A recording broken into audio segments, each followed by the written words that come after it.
Miaraba mizara kely an'le maikinao foziny fiantsoany vazazy a am'le fanaovana azy a am'le fihavanana.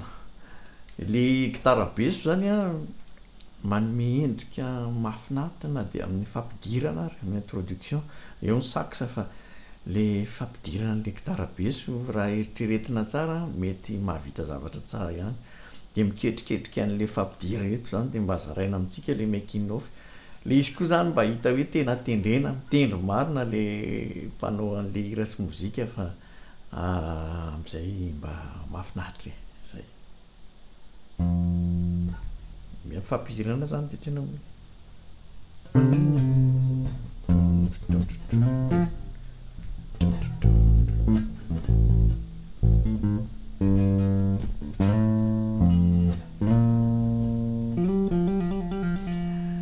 zay izy rehefa miketrika de rehefa ampidirina miaraka mozika am'zay izy de ohatrohatr'zao ampidirina zany le mozika miaraka aminy a.